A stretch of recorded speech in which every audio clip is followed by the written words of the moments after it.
Assalamualaikum warahmatullahi wabarakatuh. Halo, kembali lagi di channel aku. Di video kali ini aku akan membahas soal tentang infeksi nifas part 2. Jadi sebelumnya tuh aku bahas nifas patologi, jadi sama aja dengan infeksi nifas. Nah sekarang aku bahas yang part 2-nya. Buat teman-teman yang belum subscribe, langsung di subscribe dan jangan lupa untuk nyalakan loncengnya. Jadi aku bahas lagi tentang infeksi nifas karena mungkin teman-teman yang lain masih pada bingung tentang infeksi nifas karena mungkin ada beberapa gejala yang mungkin hampir mirip. Jadi di sini aku mau membahas diagnosanya, gejalanya dan diagnosanya biar teman-teman lebih paham lagi dan tidak bingung. Langsung saja kita ke soal nomor 1.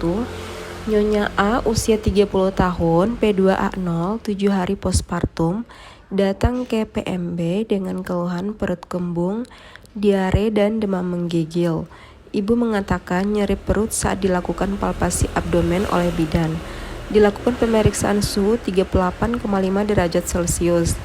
Diagnosis yang tepat untuk kasus tersebut adalah A. metritis, B. sistitis, C. peritonitis, D. abses pelvis, dan E. vulvitis. Jadi jawaban yang tepat adalah yang C, peritonitis. Kenapa peritonitis?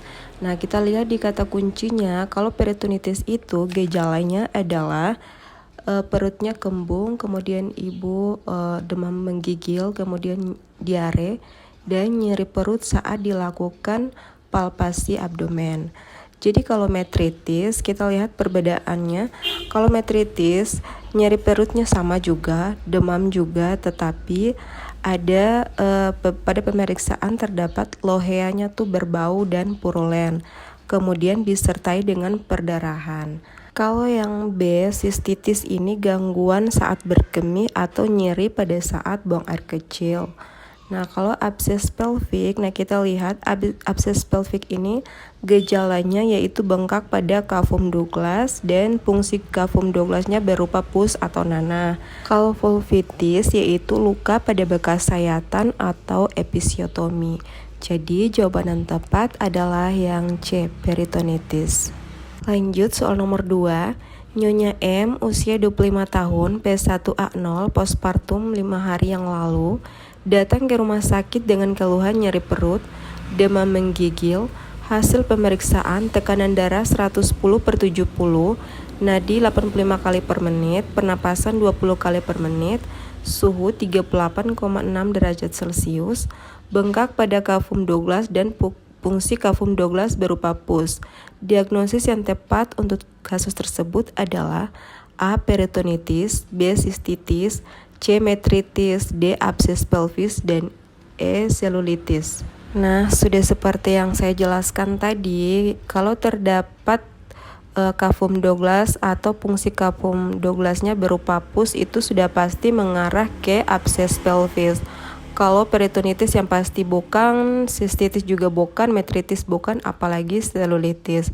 Jadi jawaban yang tepat adalah yang D, abses pelvis. Soal nomor 3.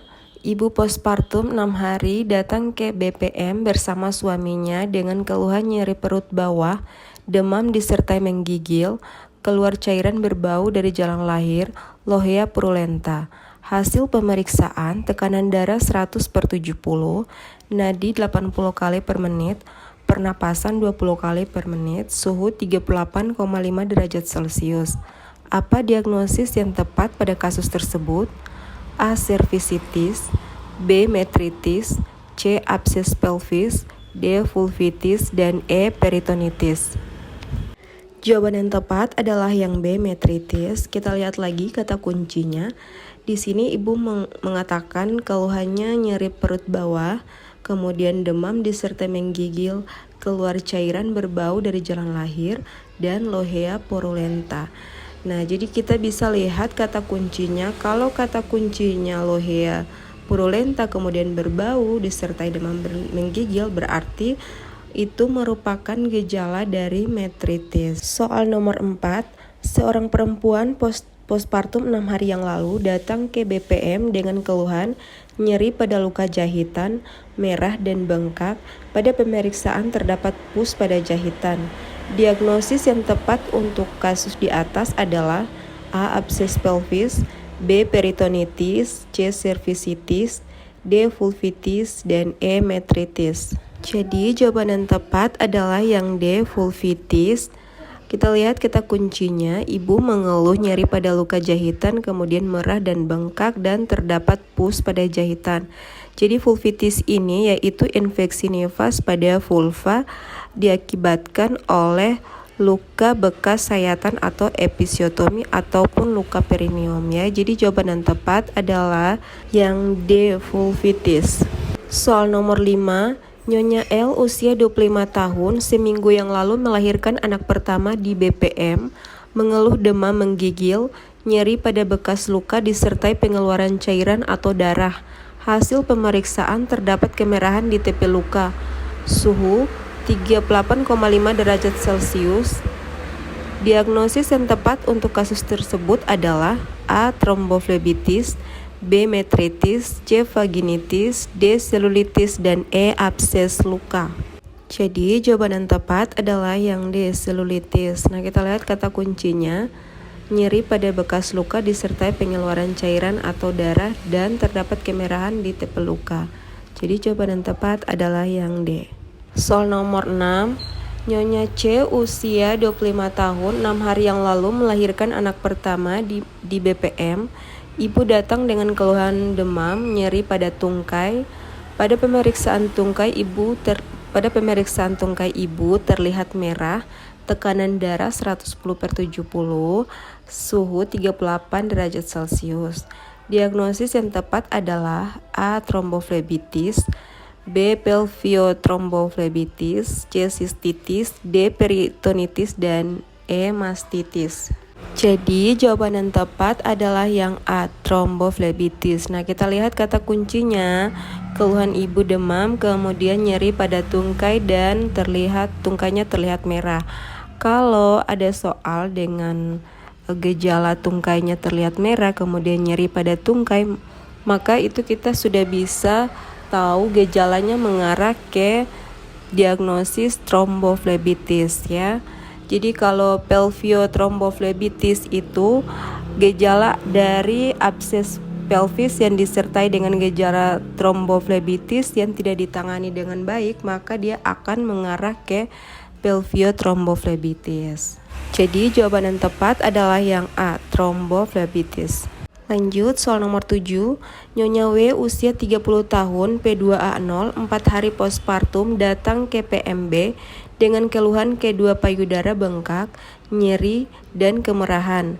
Hasil pemeriksaan tekanan darah 120/80, nadi 85 kali per menit, suhu 36,5 derajat Celcius, nadi 85 kali per menit, pernapasan 20 kali per menit. Apa diagnosis pada kasus ini? A. Mastitis, B. Metritis, C. Abses payudara, D. Tumor payudara, dan E. Bendungan payudara. Jawaban yang tepat adalah yang E. Bendungan payudara. Kita lihat kata kuncinya, kedua payudara bengkak, nyeri, dan kemerahan, berarti sudah mengarah ke bendungan payudara. Kalau mastitis berarti disertai dengan rasa panas, kemudian suhu tubuh meningkat. Kalau metritis juga bukan, tumor payudara bukan, dan abses payudara juga bukan. Jadi jawaban yang tepat adalah yang E. Soal nomor 8, Nyonya R usia 26 tahun baru saja melahirkan 10 hari yang lalu. Nyonya R datang ke BPM mengeluh payudara bengkak dan warna kulit merah mengkilap. Ibu merasakan nyeri tekan dan demam sudah 4 hari.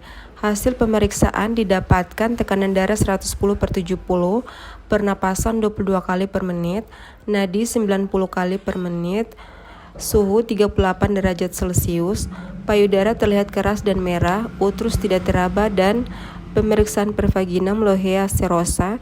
Nyonya R dapat didiagnosa A. Infeksi payudara, B. Bendungan payudara, C. Abses payudara, D. Mastitis, dan E. Abses lochea. Jadi Nyonya R dapat didiagnosa mastitis. Jadi gejala dari mastitis ini adalah payudara sakit dan merah, kemudian terasa panas, bengkak, dan suhu tubuh meningkat, menggigil, kedinginan, sakit kepala, nafsu makan menurun. Jadi jawaban yang tepat adalah yang D. Mastitis. Soal nomor 9, Nyonya H usia 35 tahun, P3A0, postpartum 4 hari, datang ke BPM mengeluh putingnya menjadi lecet semenjak menyusui bayinya. Hasil pemeriksaan TTV dalam batas normal, TFU sudah tidak teraba, lohea normal. Konseling yang tepat untuk Nyonya H adalah A. Teknik menyusui yang benar, B. Menyusui secara eksklusif, C. Menyusui secara on demand, D. Kompres hangat dan dingin, dan E. Berhenti untuk menyusui bayinya. Jadi, salah satu penyebab puting susu lecet adalah kesalahan dalam teknik menyusui. Bayi tidak menyusui sampai areola tertutup oleh mulut bayi. Bila bayi hanya menyusui pada puting susu, maka bayi akan mendapat ASI sedikit karena gusi bayi tidak menekan pada sinus lactiferus, sedangkan pada ibunya akan menjadi nyeri atau kelecetan pada puting susu. Jadi jawaban yang tepat adalah yang A, teknik menyusui yang benar. Lanjut soal nomor 10. Jadi soal nomor 10 ini latihan buat teman-teman. Jadi teman-teman bisa jawab di kolom komentar. Nyonya K usia 25 tahun, P1A0, melahirkan 4 hari yang lalu, datang ke BPM dengan keluhan payudara bengkak, nyeri, dan kemerahan. Hasil pemeriksaan tekanan darah 90/70, nadi 85 kali per menit, pernapasan 22 kali per menit, suhu 37 derajat Celcius. Payudara terlihat merah dan bengkak. Apa terapi yang dapat diberikan untuk mengurangi keluhan tersebut? A. Kompres hangat, B. Kompres dingin, C. Mengosongkan payudara, D. Memberikan obat analgetik, dan E. Memberikan obat antipiretik. Jadi ini soal latihan buat teman-teman, nanti dijawabnya di kolom komentar ya. Baik, terima kasih. Itu tadi 9 soal dan 1 soal latihan buat teman-teman. Jangan lupa untuk mengisinya di kolom komentar. Terima kasih sudah menonton sampai akhir. Jangan lupa untuk subscribe, like, komen, dan share biar aku makin semangat untuk buat videonya. Buat teman-teman terus untuk latihan soalnya karena tes P3K semakin dekat. Dan soal-soal yang sering aku buat ini yang paling sering keluar di tes P3K, tes SKB maupun UKOM. Jadi buat teman-teman semoga yang tes tahun ini bisa lulus dengan hasil yang sangat memuaskan. Terima kasih, bye-bye.